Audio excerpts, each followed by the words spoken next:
Dalam rangka mendukung kemajuan pertanian di Kabupaten Nganjuk, Dinas Pertanian Kabupaten Nganjuk melakukan pembinaan dan pengarahan serta memberikan hibah sarana dan prasarana pertanian kepada kelompok tani Kabupaten Nganjuk. Acara ini digelar di halaman Dinas Pertanian Nganjuk dan dihadiri oleh Sekretaris Daerah Kabupaten Nganjuk Nur Solekan, Kepala Dinas Pertanian Muslim Harsoyo, Poktan dan Gapoktan, para petani Kabupaten Nganjuk dan jajaran OPD Kabupaten Nganjuk. Sekretaris Daerah Nganjuk Nur Solekan menjelaskan dalam acara ini, para kelompok tani di Kabupaten Nganjuk juga mendapatkan bantuan alat pertanian berupa 13 unit kendaraan roda 3, 4 traktor, pembangunan sumur dalam, dan peralatan pertanian guna menunjang kegiatan para petani. Bantuan ini berasal dari anggaran dana hasil cukai hasil tembakau atau DPH-CHT sebanyak 3 miliar.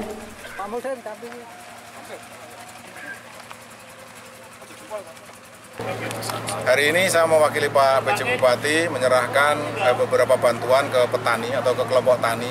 Di antaranya adalah motor VR, ini ada 13 motor yang dibantukan pada para petani tembakau yang ada di Gondang, kemudian ada di Sawahan, dan Luyu, Lengkong. Ini 4 kecamatan ini yang daerah penghasil tembakau. Dan juga ada traktor yang tadi diperbantukan. Kemudian tahun ini kita mendapatkan kurang lebih 3 miliar untuk dana DPH-CHT, dan itu diberikan berupa bantuan peralatan pertanian, kemudian sumur dalam, kemudian juga untuk prioritas pembangunan BPP yang ada di Kecamatan Sawahan, dan kemudian jalan usaha tani juga ada. Kemudian tahun depan nanti BPP ini masih kurang 1 yang belum punya gedung, yaitu di Kecamatan Jatigalan. Mudah-mudahan nanti di tahun depan khusus DPH-CHT ini bisa membangun 1 BPP lagi yang sebagai prioritas. Kemudian juga sumur dalam yang saat ini juga sudah mulai banyak proposal yang masuk untuk para petani yang ada di Kecamatan Lengkong yang kemarin masuk. Dan ini kita akan terus berupaya semaksimal mungkin komoditas-komoditas unggulan yang ada di Kabupaten Nganjuk harus tercukupi kebutuhan peralatannya, dan kita terus berusaha semaksimal mungkin mendampingi para petani ini supaya mereka bisa berkembang dengan baik dan bisa sejajar dengan para petani yang lain, khususnya petani bawang merah, kemudian petani umumnya, dan juga para petani tembakau. Kepala Dinas Pertanian Nganjuk Muslim Harsoyo menambahkan bahwa Kementerian Pertanian sedang mengusulkan untuk memberikan pupuk bersubsidi sesuai jumlah yang dibutuhkan oleh petani. Pihaknya juga akan memberikan usulan suatu gerakan, yakni listrik masuk sawah.